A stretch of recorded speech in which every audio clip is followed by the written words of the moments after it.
Doctor Ambedkar बौद्धिक समिति के अध्यक्ष दर्शन सिंह जी को वो आकर के माल्यार्पण करके स्वागत करेंगे। दर्शन सिंह दलेर नगर। भैया और पीछे भी हैं। इस मेला के संयोजक आदरणीय प्रधान जी भी आ जाए। प्रधान जी कहाँ हैं? मेला संयोजक आदरणीय प्रधान जी वो माल्यार्पण के स्वागत करेंगे। प्रोफेसर साहब का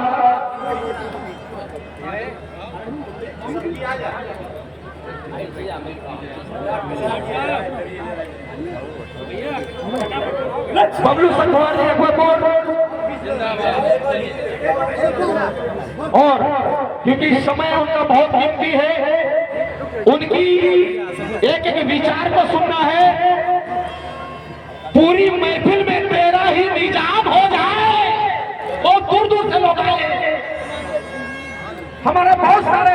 मैं तो यही गुजारिश करूंगा ओबीसी भाइयों से कि आप शेड्यूल कास्ट के बड़े भाई बन जाइए। शेड्यूल कास्ट के बड़े भाई बनने में गर्व महसूस करिए।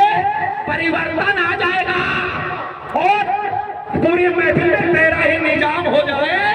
तेरी मुरीद में ये पूरी आवाम हो जाए। कर गुजर बहुजनों के खातिर, कर गुजर बहुजनों के खातिर इतिहास को बदलने में तेरा काम हो जाए। जो जाता हो जाए लक्ष्मण यादव के लिए। और सभी लोग शांतिपूर्वक सुनेंगे। बहुत बहुत धन्यवाद। बहुत बहुत धन्यवाद संचालक महोदय। 29वें विजयदशमी दिवस के इस आयोजन में मंच पर बैठे हुए सभी सम्मानित अतिथिगण और साथियों, आज ये कानपुर की जमीन पर जो कुछ समय पहले हम लोग शहरों को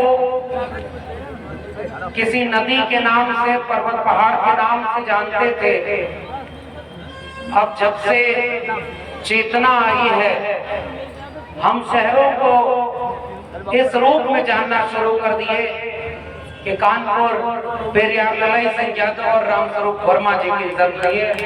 इस स्थल को मैं सैल्यूट करता हूँ। और आज ये जो अशोक धाम दशमी इस दिन की अहमियत कि आज के दिन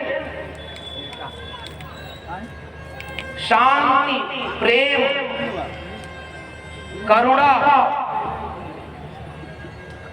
प्रज्ञाशील, सत्य व हिंसा का दुनिया को पाठ पढ़ाने वाले तथागत बुद्ध को याद करते हुए, चाहे सम्राट अशोक हो या बाबा साहब डॉक्टर अम्बेडकर, उन्होंने आज के दिन एक सांस्कृतिक आंदोलन छेड़ा था।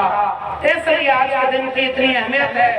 मैं शुक्रिया अदा करता हूं सभी आयोजकों का कि उन्होंने उस दिन को इस कानपुर ही नहीं पूरे देश में एक नए सांस्कृतिक आंदोलन की तरह खड़ा कर दिया। और लगातार श्रावस्ती हम थे, वहां से कानपुर आए। पहले लगता था बचपन में कि हर जगह देवी जागरण ही हो रहा है, पंडाल है, रावण ही फूंका जा रहा है, असत्य पर सत्य की जीत का पाठ पढ़ाया जा रहा है। कानपुर आके ये पता चला कि इस जगह तो एक समय में रावण की बजाय किसी और को फूंका जा रहा था और जय लंकेश का नारा लग रहा था। आज भी हम जब उस जुलूस में शामिल हुए, मैं तो इन दिलेर लोगों की हिम्मत को सलाम कर रहा हूं कि राम के नाम पर मंदिर बनाना तो बहुत छोटा हो गया है। राम के नाम पर अब हत्या भी हो रही हो, ऐसे वक्त में कोई रावण को मानने वाला बड़ी हिम्मत से पूरे शहर में रैली निकाल रहा है। इसलिए मैं आपकी हिम्मत को सैल्यूट कर रहा था। और मुझे जब ये वाक्य राम और रावण वाला याद आता है तो इसी कानपुर के थोड़ी सी दूर पर एक ऐसी वीरांगना जिसे इस जमाने में उसके जुल्म का बदला लेने के एक बड़े काम को नजरअंदाज करके डकैत घोषित कर दिया, वैसी वीरांगना फूलन देवी को याद करता था। और क्यों याद करता हूं? क्योंकि फूलन देवी ने विदेश में जाकर एक जगह एक लाइन जो बहुत महत्वपूर्ण कही थी, वो मुझे आज के दिन याद आ रही। वो लाइन थी कि तुम्हारी कथाओं में राम की एक पत्नी सीता को रावण एक उठा कर ले गया, और तुम्हारी कथाएं कहती हैं कि उसने कोई गलत काम भी नहीं किया, और हर साल इस रावण का पुतला जलाते हो, और हमारे जैसी महिला के साथ इस समाज ने इतना अमानवीय अन्याय किया, बलात्कार किया, पूरे गांव ने तमाशा देखा, कोई मदद करने नहीं आया। जब मैंने अपनी इज्जत आबरू के लिए बदला लिया तो मुझे डकैत कहते हो। ये कैसा दोहरा चरित्र आपका? और इसलिए एक नए विमर्श में हम खड़े हैं कि आज कुछ लोग हैं इस देश में, ये मालाएं, फूल, ये बगीचे तब अच्छे लगते हैं जब कई रंगों के होते हैं। और आप तो जिस बुद्ध की बात करते हैं, उनका झंडा भी पंचशील का है, मल्टी कलर का है, उसमें सबको शामिल किया गया है। मैं जब देखता हूँ झंडे को नीले रंग के साथ पीला रंग है, सफेद के साथ कैसे वो बुद्ध के चीवर का रंग है, वो सब मिलकर इंसानियत का एक मुकम्मल गुलदस्ता बनता है।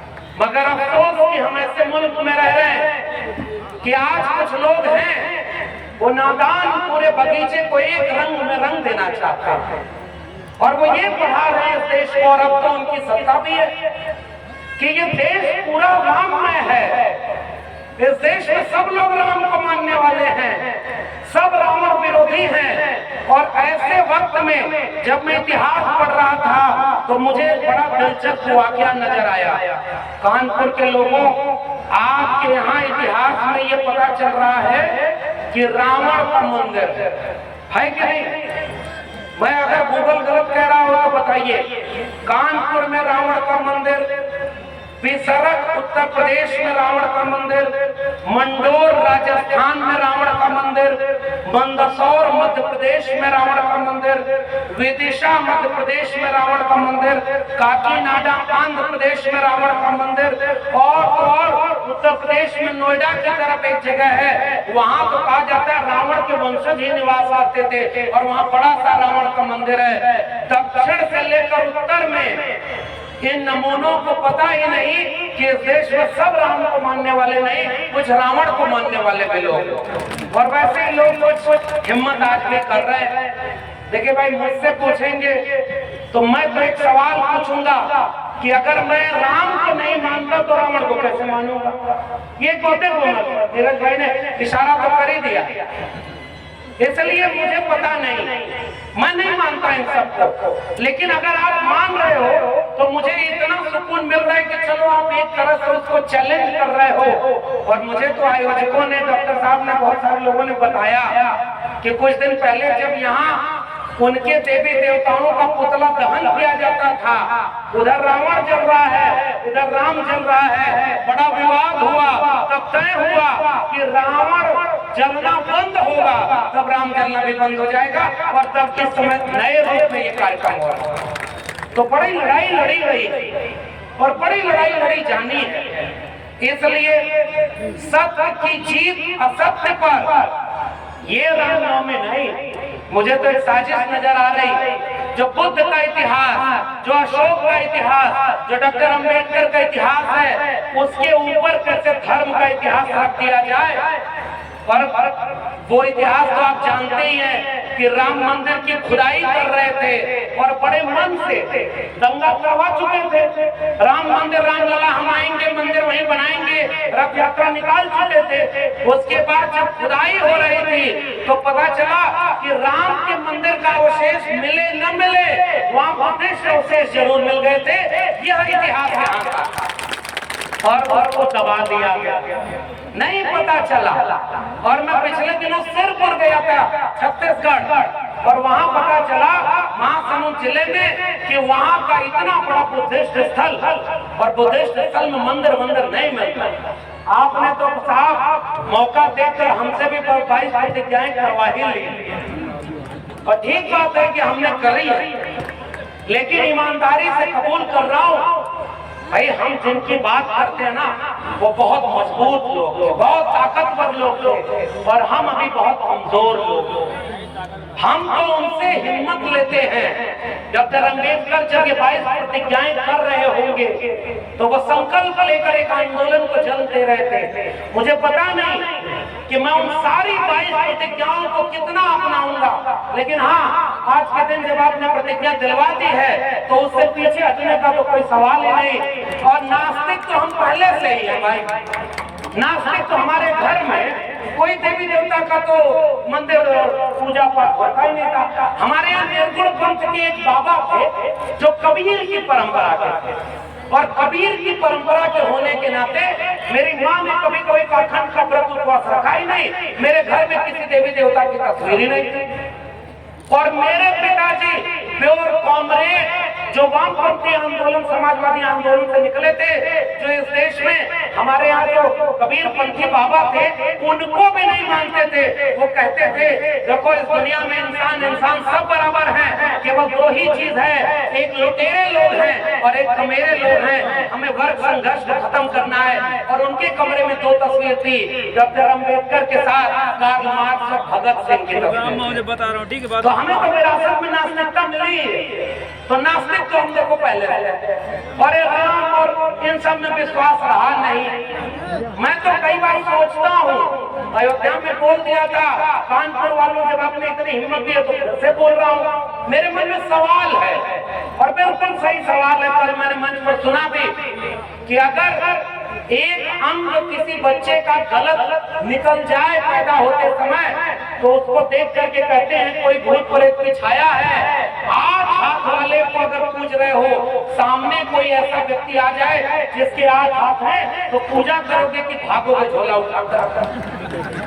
मैं नहीं जानता कि इसमें भी आपकी धार्मिक भावना आ होगी। मैं तो सवाल पूछ रहा हूँ, और ये सवाल पूछने का हुनर हमें बिरसा, फुले, अम्बेडकर, पेरियार से मिला।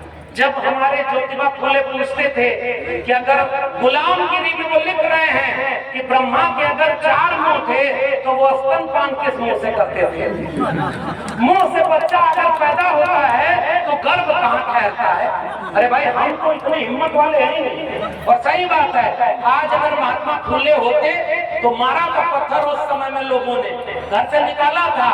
आज ज्योतिबा फुले होते और उत्तर प्रदेश में होते तो उनके घर पर बुलडोजर चलवा दिया गया होता, उनके ऊपर एनएसए लगाकर जेल में डाल दिया गया होता। लेकिन नीरज भाई ने बड़ी अच्छी बात कही है, वो फिर से याद दिला रहा हूं। हमारे लोग आवेश में आकर कई बार धर्म का विरोध इस तरह कर रहे हैं कि उन जालिमों को बहाना मिल जा रहा है कि वो आपको जेल में डाल रहा है। भाई, आपको बचाने रोज कोई नहीं आएगा। हम भी ये बात कह रहे हैं। मैंने अभी जो बात कही, मैंने किसकी किताब का रेफरेंस दिया? महात्मा ज्योतिराव गोविंदराव फूले की गुलामगिरी।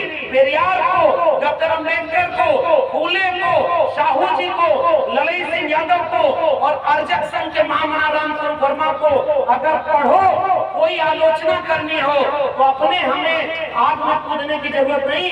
हमारे पुरखों ने आंख में आंख डालकर कितना उनका छेड़छाड़ कर दिया है कि उनकी ही बात आगे बढ़ा दो, आपको कोई जेल में डालने वाला नहीं। बात समझिए इसको। उन्हें विरोध करना है तो करें डॉक्टर अंबेडकर का विरोध। अरे भाई, कोशिश तो की थी डॉक्टर अंबेडकर को आजादी के बाद जमीन में दफन कर दिया जाए, लेकिन वो वैसे बीज जो खेतों में ऐसे फेंक दिए जाते हैं, उनको यह देख करके कि उग न जाए, जमीन तोड़कर वो अपनी बात सामने लाते हैं। और आज देश भर में, वहां साबरमती से लेकर के कानपुर में मैं देख रहा था कि मेला लगा हुआ है। जो बुद्ध को याद करने वाले लोग हैं, जो अम्बेडकर को याद करने वाले लोग हैं, वो अपने बीज को पौधे के रूप में बढ़ता हुआ देख रहे हैं। ये इतिहास को बदल रहा है। फिर उनकी वोट लेकर आप कोई बात कहिए, खुद अपने मुंह से ये बात मत कहिएगा। ये नंबर 1 बात। इसलिए जो 22 प्रतिज्ञा है, मुझे पता नहीं क्यों ऐसा लग रहा है कि मैं उसी पर बोलूं। पाखंडवाद का विरोध, ईश्वरवाद का विरोध, और मुझे ये लगता है कि पाखंड के विरोध की विरासत हमें मिले। आप वोट करिए तथागत बुद्ध को। मेरे लिए बुद्ध का दीक्षा लेने का मतलब ये नहीं है कि मैं लोगों से ये कहूं कि मैंने धर्म परिवर्तन करा लिया। इसकी जरूरत ही मुझे महसूस नहीं होती है। जिस दिन मुझे ये इल्हाम हुआ कि मैं किसी भी किस्म के ईश्वर को नहीं मानता, मुझे महसूस हुआ कि मैंने अपने भीतर थोड़े से बुद्ध को जिंदा कर लिया है, क्योंकि बुद्ध ईश्वर को नहीं मानता। मेरे लिए बुद्ध होने का मतलब एक विचार का होना। मेरे लिए बुद्ध का मतलब यह है कि किसी के बुद्ध से पूछा, किसी ने, मंत्री साहब लोग बैठे हुए हैं, हमसे ज्यादा जानने वाले लोग हैं, मगर मुझे जो बुद्ध नजर आता है वो आपके सामने रख रहा। उनसे पूछा किसी ने कि आपके बाद लोग आपके उपदेश को कौन सी बात को याद करेंगे? बुद्ध ने कहा कि बुद्ध ने कहा हो इसलिए सच मत मान लेना। किसी किताब में लिखा हो तो सच मत मान लेना। कुछ लोग या ढेर सारे लोग कहते हो तो सच मत मान लेना। तुम्हें जब सच लगे उसे सच मानना। अब अति को भाव उस तर्क और वैज्ञानिकता के दृष्टिकोण का नाम है तथागत बुद्ध। इसलिए मैं अपने अंदर थोड़ा सा बुद्ध को जीता। इसलिए मैं किसी देवी देवता या किसी भी व्यक्ति के सामने झुकने की बजाय तर्क और विवेक के सामने झुकने की बात करता हूं। और इसलिए वो 22 प्रतिज्ञाएं मुझे अंदर से हिम्मत देती हैं। कुछ चारित्रिक दुर्गुण, कुछ सामाजिक चीजें, उनसे हमें लड़ना होगा। अब जैसे उसमें कहा मैं झूठ नहीं बोलता। अब मान लीजिए आपने कहा कि आपको साहब आना ही आना है और मैं फंसा हूं कहीं, तो मैं थोड़ा सा कह दिया कि मेरी तबीयत ठीक नहीं है, तो मैं क्या कर रहा हूं? सच बात तो ये है कि मैं झूठ बोल रहा हूं। ये बात है ना। इसलिए मैं इस मंच पर जो प्रतिज्ञा लिया हूं, मैं कतई ये नहीं कह रहा कि मैं उसे जी रहा हूं। मैं ये भरोसा खुद को दिलाना चाहता हूं कि मुझे इतनी हिम्मत मिले कि मैं ताऊं उसे जीने की कोशिश करूं, ताकि यह महसूस हो कि हमने झूठ, अन्याय, अत्याचार इन सब पर काबू पाने की कोशिश की। और पाखंडवाद साहब केवल दूसरे का नहीं, अपनों का भी होता है। नीरज ने इशारा कर दिया, इसलिए उस पर ज्यादा नहीं जा रहा। और पाखंडवाद क्या है, कैसे है, मैं 2-3 बातें कह के अपनी बात खत्म करूंगा। पहली बात, सांस्कृतिक आंदोलन 2 तरह का इस देश में सकल राम न सब जग जानी नहीं है। जब एक तरफ पाखंडवाद की परंपरा है तो दूसरी तरफ तथागत बुद्ध से लेकर नारायण गुरु बसवन्ना, चोखा मेला, कबीर रैदास, पलटू दादू भीखा, बुल्ले शाह बाबा फरीद, और वहां से होते हुए महात्मा ज्योतिबा फुले, शाहू जी महाराज, और उनसे आगे बढ़ते हुए डॉक्टर भीमराव अंबेडकर, डॉक्टर राम मनोहर लोहिया से होते हुए हरचक संघ, त्रिवेणी संघ, और वहां से आगे बढ़ करके भारत का संविधान मंडल कमीशन तक एक पूरी परंपरा हमें मिली है। मैं इस मंच पर खड़ा होकर आपसे गुजारिश करने आया हूँ कि उस वैचारिक परंपरा को पढ़िए और उसे अगली पीढ़ी तक ले जाइए। ये सबसे जरूरी काम है, अपनी जड़ों को पहचानना। गमले में लगे पौधों की हिफाजत करनी पड़ती है। जो पौधे जमीन में लगे होते हैं उनकी जड़ें अपने आप फैलती हैं। कानपुर से फैलती हुई जड़ कभी पेरियार लड़ाई सिंह को महसूस करेगी। बलिदान सिंह का होते सुना, बकरे बलिवेदी पर लाए गए, न काटे टेढ़े का दब गए, सीधों पर आरे चलाए गए, विषधारी को दूध पिलाया गया, केचुए कटिया में फंसाए गए, और बलवान कबाल न पाका भया, बलहीन सदा तड़पाए गए। वो जड़ कहीं पेरियार लड़ाई सिंह तक जाएगी, वो जड़ कहीं महामना रामस्वरूप वर्मा तक जाएगी। वो महामना रामस्वरूप वर्मा जिन्होंने इसी उत्तर प्रदेश के सदन में वहां एक अपील गुजारिश की कि ऐसे रामचरितमानस का जो जातिवाद को बढ़ावा देता है, मनुस्मृति के आधार पर है, उस रामचरितमानस के रचयिता तुलसी की जयंती नहीं मनाई जानी चाहिए। और उन्होंने मनुस्मृति का दहन करवाया और आपको त्योहार दिया। अर्जक संघ वो कहता है कि जो अर्जित करके खाए वो अर्जक है, जो श्रम करके खाए वो श्रमजीवी है। बाबू जगदेव प्रसाद कुशवाहा, और वहां से लेकर चौधरी छोटू राम, आपके पास विरासत है साहब, दबने की जरूरत नहीं है।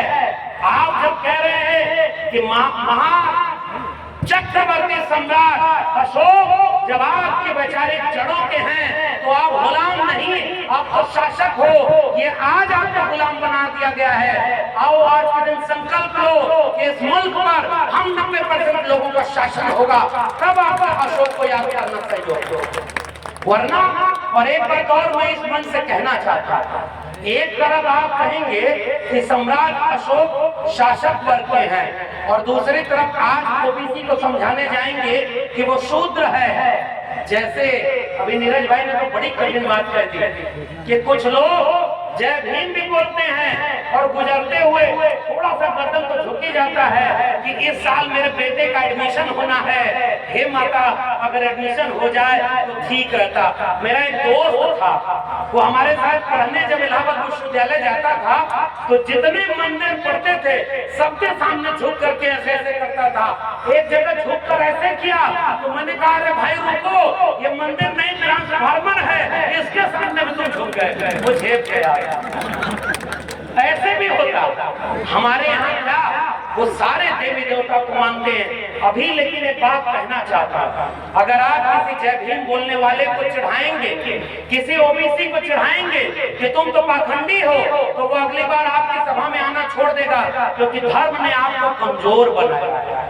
धर्म कमजोर बनाता, जो अभीष्ट की इच्छा और अनिष्ट से रक्षा हुई तो धर्म है। कल्चर धीरे धीरे जाता है, इसलिए कोई जबरदस्ती शूद्र बनाए मैं उसके विपक्ष में नहीं हूं, क्योंकि मुझे याद आता है सम्राट अशोक का सम्राट होना, मुझे याद आता है पूरा मौर्य वंश, पाल भटियार गुर्जर वंश और वहां से लेकर नागवंश। बाबा साहब ने नागपुर को क्यों चुना था, इसका भी तो इतिहास आपको पता है ना। वो नागवंशी शासक कौन लोग थे, और वहां से लेकर के पूरे देश में किसान, कमेरा और श्रमजीवी लोगों ने इस मुल्क को हुकूमत की, मगर कुछ लोग जो परजीवी थे वो बीच बीच में आपको गुलाम बनाते रहे।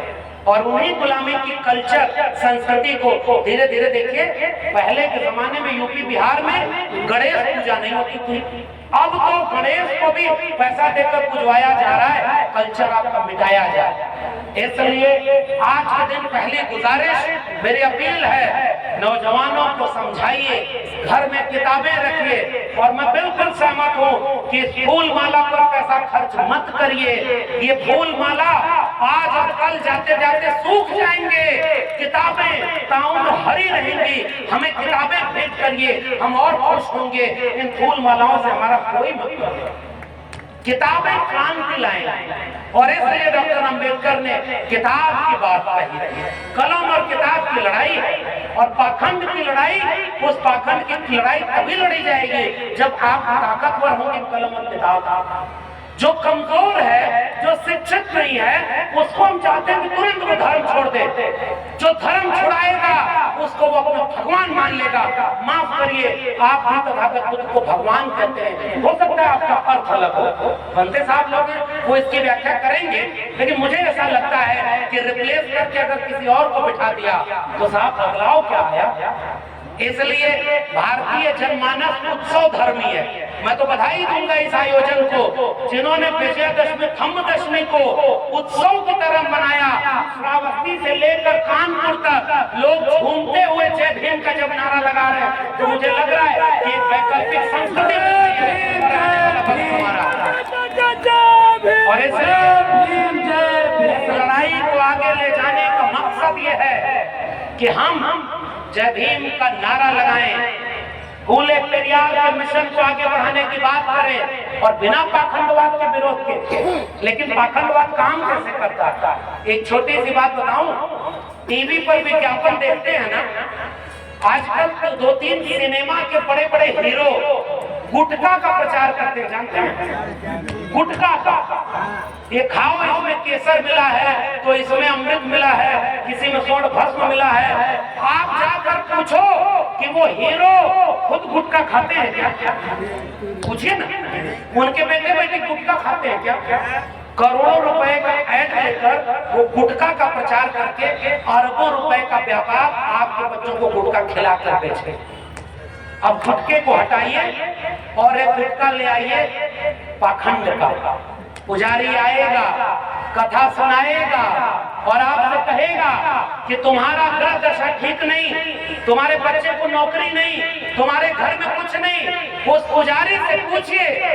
आप अपने धर्म को बचाने के लिए जब हमारे बच्चों को कहते हो कि 80% हिंदुओं तुम खतरे में हो, हिंदू धर्म खतरे में है, तुम्हारा मंदिर खतरे में है, तो ये जो गृह मंत्री बना है उसका बेटा बीसीसीआई का चेयरमैन क्यों बना है? वो हिंदू महासभा के आगे आगे जाकर धर्म को बचाने के लिए बंदूक और तलवार लड़ाता हुआ क्यों नहीं आता?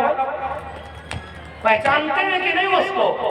किसका नाम ले रहा हूं? नाम लेने का जरूरत नहीं। गृह मंत्री है ना, उसका बेटा क्या है? करोड़ों रुपए का बिजनेस कर रहा है और बीसीसीआई का चेयरमैन है। जितने हिंदूवादी नेता हैं, जितने ये सारे लोग हैं, उनके सारे लोगों के बच्चे विदेश में पढ़ने जाते हैं और हिंदू धर्म बचाने वालों के बच्चे प्राइमरी स्कूल में पढ़ने जाते हैं, जहां मिड डे मील में कभी छिपकली तो कभी रोटी और नून मिलता है। आपके बच्चे उनके बच्चों से कितने अलग हैं? बात पहचान रहे हैं? और इसलिए शिक्षा बर्बाद कर दी गई। मैं दिल्ली विश्वविद्यालय का एक टेम्परेरी प्रोफेसर हूँ, ठेके पर प्रोफेसर, और वो भी भारत का संविधान और मंडल कमीशन ना होता तो वहां तक पहुंच भी न पाता। लेकिन एक बात सच सच बताऊं कानपुर वालों, जिस सीढ़ी से चलकर हम लोग वहां तक पहुंचे थे ना, उस सीढ़ी को नीचे से आग लगा दी गई है और आपके घरों के बच्चे अब डीयू जेएनयू जामिया पढ़ने नहीं जाएंगे, वो आप किसी न किसी कर्मकांड में शामिल हो जाएंगे। इसलिए बचाइए, अगर शिक्षा बचा सकते हैं तो बचाइए, डिग्री वाली नहीं, चेतना वाली। चेतना वाली कौन सी शिक्षा?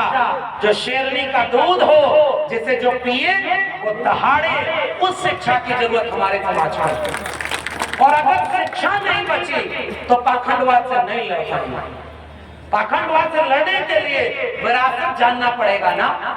बिरसा, फूले, अम्बेडकर, पेरियार की विरासत, कबीर की विरासत, और उस विरासत में वो साफ दिख रहा है मुझे भारत। और यही मैं, जैसे मैंने शुरू में कहा ना कि केवल राम में नहीं है, यहाँ रावण की पूजा भी इस देश में हो रही है।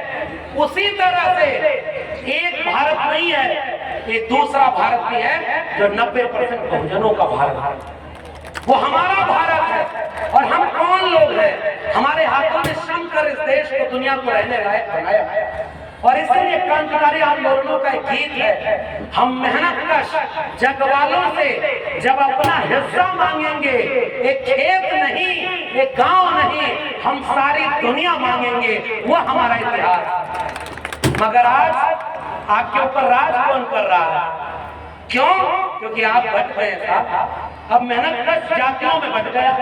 और बिल्कुल नीरज भाई ने सारी बात कह दी है, उसको आगे दोहराऊंगा नहीं, केवल एक बात कहूंगा, जाति को तोड़ करके अगर जमात की तरफ आगे बढ़ सके और कुल्हाड़ी का बेग बनने वाले लोगों से बच करके जो जंगल की लकड़ियों को काट रही थी, यह कहते हुए कि इस कुल्हाड़ी में बेग हमारा ही है, आपके जाति वाले को आगे करके आपके घर कुछ लोग आएंगे, वो कहेंगे कि देखो 5 किलो अनाज 500 रुपया दे तो रहे, तो हम एक अच्छा भारत, चीता वाला भारत। और नीरज भाई ने चीता की बात कही, एक ऐसा भारत है जिसमें इतिहास बदला जा रहा है, एक ऐसा व्यक्ति जो पहली बार 2 राष्ट्र के सिद्धांत का जनक था, जिसने अंग्रेजों से माफी मांगी थी कि हमको जेल से बाहर कर दो हुजूर, पूरे जीवन आपकी पेंशन पर पलेंगे और जंग आजादी का विरोध करेंगे।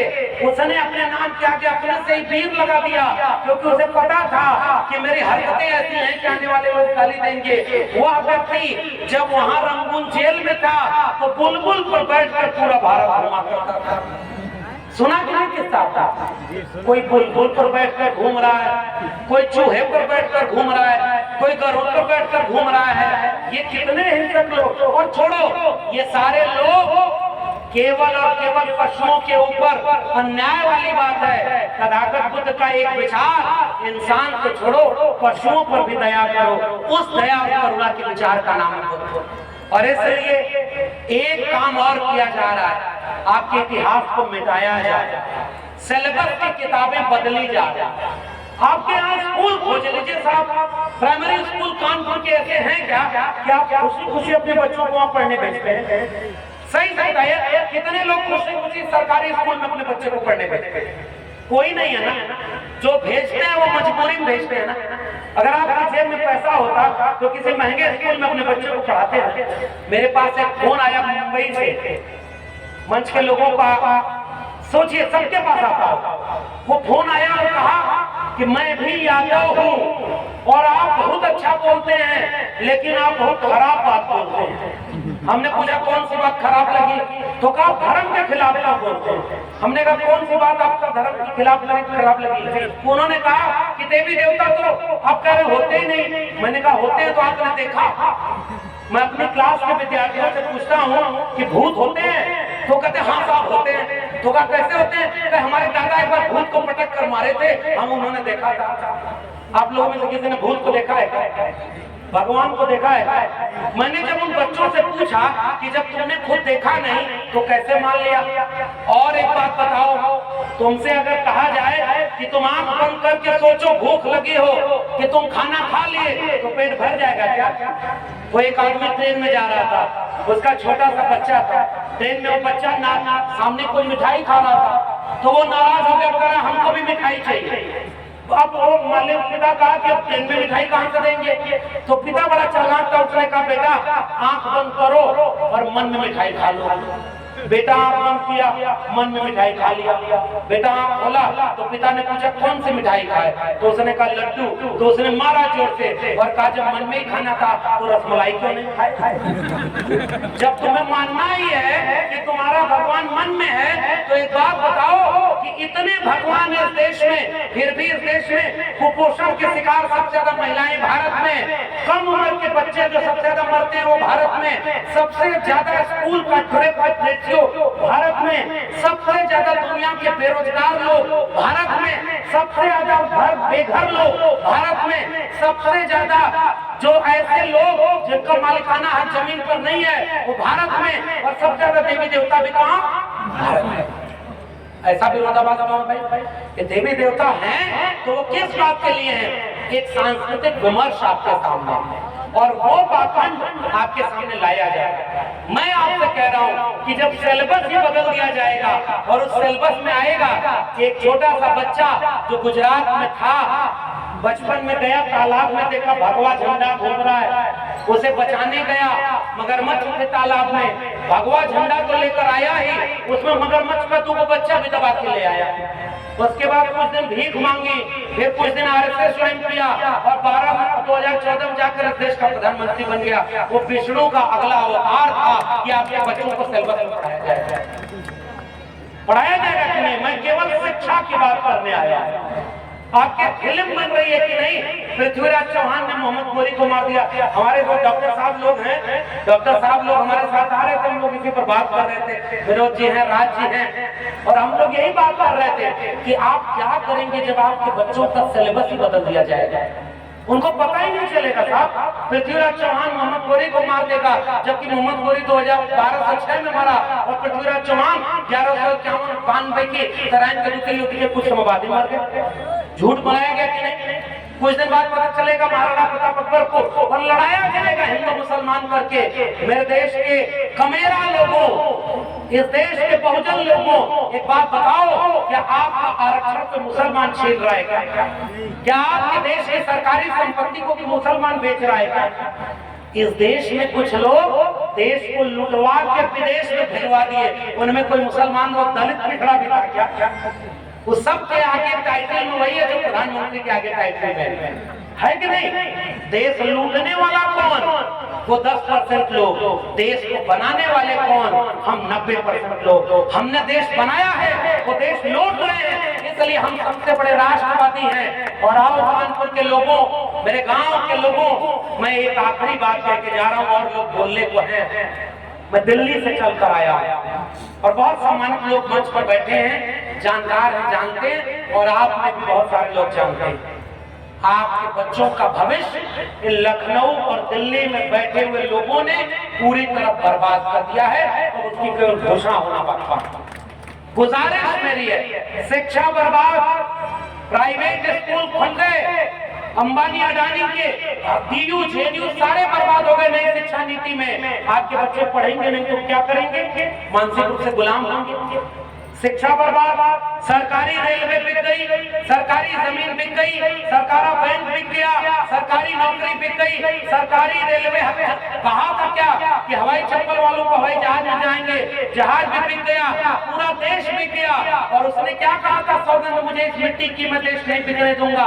पूरा देश बेचते बेचते अपने दोस्त को दुनिया का सबसे अमीर दूसरा आदमी बना दिया और आपके बच्चों का भविष्य पूरी तरह बर्बाद कर दिया है। इसलिए मेरे गांव के मासूम लोगों, माताओं, बहनों, बुजुर्गों और खासकर नौजवान साथियों, चलो इतनी हिम्मत हम में आई है कि हम आंख में आंख डालकर ये बुलडोजर बाबाओं से डरते नहीं हैं, ये इनके जेलों से डरते नहीं हैं।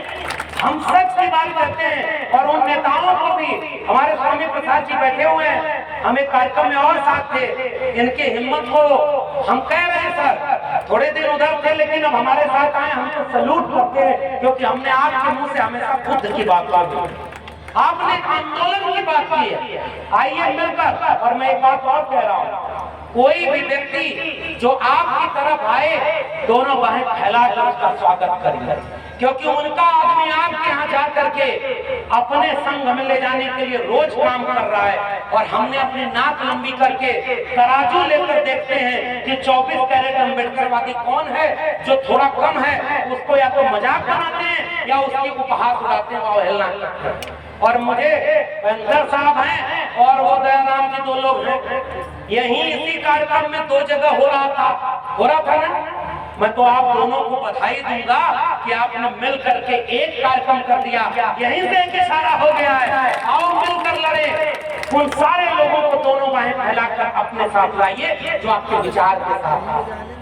आप इस तरफ मत खोजिए साहब, आपके लोगों को वो कांवड़ धुआ रहे। मेरे गांव में 15 साल पहले 15 लोग सरकारी नौकरी में थे और 0 लोग कांवड़ ढोने जाते थे। 15 साल बाद मेरे गांव में 15 लोग कांवड़ लेके गए और सरकारी नौकरी वाले 0 बचे हैं। हम यहाँ आ गए, कांवड़ बढ़ता जा रहा, पंडाल बढ़ता जा रहा, देवी देवता का पूजा बढ़ती जा रही और गरीबी, भूखमरी, बेरोजगारी, जहालत, महंगाई सब बढ़ती जा रही। तो ये देवी देवता करते क्या है भाई? एक बात सोचिए कि एक पाखंड का ऐसा तंत्र इसलिए बनाया गया कि आपसे आपका सब कुछ लूटा जा रहा हो और आपसे कहा जाए कि आप चुपचाप ये मानो कि ऊपर वाला जो कर रहा है सब सच कर रहा है। पूर्व जन्म और पुनर्जन्म में भटकाया जा रहा है। इसलिए मुझे बार बार अर्जक संघ याद आता है। अर्जक संघ, मानववादी संघ, त्रिवेणी संघ और ओबीसी के लोगों के ऊपर कहा जाता है कि ओबीसी समाज के लोग तो हमेशा पाखंडित है। नहीं साहब, ओबीसी समाज के बीच से बहुत पीछे तो मत जाओ। त्रिवेणी संघ 1930 में बिहार में बना और अर्जक संघ तो इसी कानपुर की जमीन से पूरे उत्तर भारत में क्रांति लाने का काम किया। 2 बातें हैं मोटी मोटी, हमें चाहिए इज्जत रोटी, मिटे गरीबी और अमीरी, मिटे चाकरी और मजबूरी। ये नारा है उस समाजवादी आंदोलन का, त्रिवेणी संघ का, अर्जक संघ का। 100 से कम न 1000 से ज्यादा समाजवाद का यही इरादा। जो जमीन को जोते बोए वो जमीन का मालिक होए। अरे खोज कर देखिए, आपकी जमीन लुट गई कि नहीं, किसानी बर्बाद हो गई कि नहीं, आपके बच्चे क्या करेंगे साहब? इस देश में दलित पिछड़े लोग कितनी जहालत में रह रहे हैं। इस देश के निजामों को चिंता नहीं है, आपको विद्रोह और क्रांति कर रही है। और क्रांति हमारे पुरखों ने की है, मैं केवल उसे याद दिला रहा हूँ। वो क्रांति क्या थी कि पुनर्जन्म और भाग्यवाद, इनसे जन्मा ब्राह्मणवाद। और ब्राह्मणवाद की क्या पहचान? गिट गिट बोले करे न काम। और मानववाद की क्या पहचान? ब्राह्मण भंगी एक समान। ये नारा है हमारा, और इसलिए डरने की जरूरत नहीं है। हम मानववादी लोग हैं, हम इंसानियत पसंद, बुद्ध को मानने वाले लोग हैं। हम जब हमारा विचार ही न्याय का है, बदला लेना होता, मनुस्मृति वालों को बस मौका मिला तो मनुस्मृति वालों ने लिखा कि अब भगवान भी जात देखकर मंदिर में एंट्री देगा। हमारे पुरखे को मौका मिला तो उसने भारत का संविधान लिख दिया जिसमें सारे इंसान बराबर हो गए। ये हमारे और उनमें अंतर है। इसलिए वो जो संविधान था, वो संविधान ने ये बताया कि मानववादी होना, और यही त्रिवेणी संघ का, यही समाजवादी आंदोलन का, यही जो अर्जा संघ का नारा, क्यों? जिसमें समता की चाह नहीं, वह बढ़िया इंसान है। राम के नाम पर पूजा करने वालों, अगर तुम्हारा कोई राम होता तो क्या वो खुश होता कि जय श्री राम बोलने न बोलने के नाम पर दाढ़ी और टोपी देख करके इस देश में लिंचिंग हो रही है। लिंचिंग करने वालों को और बलात्कारियों को जेल से निकालकर फूल माला से स्वागत किया जा रहा है। और हमारे प्रोफेसर हनी बाबू, प्रोफेसर आनंद देव तोड़े, गौतम नवलखा और तमाम उमर खालिद सेठी जैसे लोग जेल में बंद हैं। बलात्कारियों को बेल और न्याय के लिए लड़ने वालों को जेल। फिर किस बात का तुम्हारा राष्ट्र और किस बात का तुम आजादी का अमृत महोत्सव मना रहे? आजाद कौन हुआ? राजस्थान का वो इंद्र मेघवाल, क्यों वो मटका आजाद नहीं हुआ जिसको छू लेने से उस तीसरी में पढ़ने वाले बच्चे की जान ले ली? क्यों वो आजाद नहीं हुए लोग जो घोड़ी चढ़ने से मना करते हैं? क्यों आजाद नहीं हुए वो लोग जो मूंछ रखने पर मार देते हैं? इसलिए मुकम्मल आजादी की जंग छेड़नी होगी। और इसलिए मैं उन नारों में ताकत देखता हूँ। डॉक्टर लोहिया ने कहा, संसोपा ने बांधी गांठ, पिछड़ा पावे सौ में साथ। और पिछड़े समाज के लोग जातियों में बंट गए। और इसी उत्तर प्रदेश में कुछ लोग अपनी अपनी जाति की पार्टी बनाकर कभी दाएं कभी बाएं कभी कहीं जा रहे हैं। सारे परिवार के लोग हो गए हैं। आओ गलतियों से सीख लेते हैं, एकजुट होते हैं। देखो, और नीरज ने जो बात कही मैं उसी में जोड़ रहा हूँ। मेरी भी जाति ऐसी है जो थोड़ी संख्या में ज्यादा है तो महासभा बनी है। हो सकता है कि जो संख्या में ज्यादा जाति हो वो अपनी जाति कुछ दिन बचा लेगा। अहिर कुर्मी कोयरी कुछ दिन अपनी जाति बचा लेंगे, ताकतवर है, संख्या में ज्यादा है, पढ़ लिख के आगे आए। लेकिन शिवदयाल सिंह चौरसिया और कर्पूरी ठाकुर के लोग कैसे अपनी जाति बचाएंगे? वो हलवाई, वो जुलाहा, वो तमाम कुमार लाल बड़ई नाई मोची मल्ला निषाद, वो जातियां कैसे अपनी जाति बचाएंगे? साहब, उनकी जिम्मेदारी आपकी नहीं थी क्या? आप तो अपनी जात के नाम पर गर्व करते गए और कौन से पिछड़े समाज की बात कर रहे हो? अरे इस देश में अनुच्छेद 15(4), अनुच्छेद 16(4) और भारतीय संविधान का अनुच्छेद 340 न होता तो मंडल कमीशन न होता, और मंडल कमीशन न होता तो इस देश के ओबीसी को कभी न्याय नहीं मिल पाता। यह इतिहास आप भूल गए। और ओबीसी समाज के लोगों, एक झूठा प्रधानमंत्री बैठा है इस देश में जो कहता है कि मैं ओबीसी हूँ, और आज तक उसने कभी मंडल कमीशन का नाम लिया होगा? बताइए, कभी नाम नहीं लिया ना? कभी वो लड़ाई को जानता है क्या? कभी वो रामस्वरूप वर्मा को, जगदेव बाबू को जानता है क्या? अरे वो झूठा ओबीसी है। आओ ओबीसी समाज के लोगों, जाति को तोड़ो, आओ गले मिलते हैं। और मैं इन तीनों जाति के लोगों से कहूंगा, अहिर कुर्मी कोयरी हम हैं। बड़े भाई एक छोटे भाई ये बात संचालन पर बोली गई, ये बिल्कुल गलत बात है। कोई बड़ा भाई नहीं, कोई छोटा भाई नहीं, एक साथ हम एक लकीर पे खड़े हैं। हम सब बराबर हैं। जिस दिन बड़े भाई की बात आ जाएगी कभी भी बराबरी नहीं आएगी। इसलिए हम जो लोग ताकतवर हैं, आओ हम 2 कदम थोड़ा पीछे हटते हैं। और इस मंच को अगली बार जब आप कार्यक्रम करो तो कुमार लोहार बड़ई नाई मोची मल्ला निषाद जातियों के लोगों को यहाँ अतिथि बनाओ। हम श्रोता बनकर सामने बैठेंगे और अपने लोगों को आगे करेंगे, तब जाकर एक सांस्कृतिक क्रांति होगी। और इसलिए वो नारा जो अधूरा है, संसोपा ने बांधी गांठ, पिछड़ा पावे सौ में साठ, उस नारे को मामला रामस्वरूप वर्मा और जगदेव बाबू ने जब आगे बढ़ाया कि 100 में 90 शोषित हैं, शोषितों ने ललकारा है, धन धरती और राजपाट में 90 भाग हमारा है, यही केवल क्रांति का आगाज। वो जो 90 हिस्सा है, आखिरी बात पर बोल रहा हूँ, 90 हिस्सा क्या? मंदिर में हिस्सेदारी नहीं, पुजारी बनने के लिए चीज चल रहा है।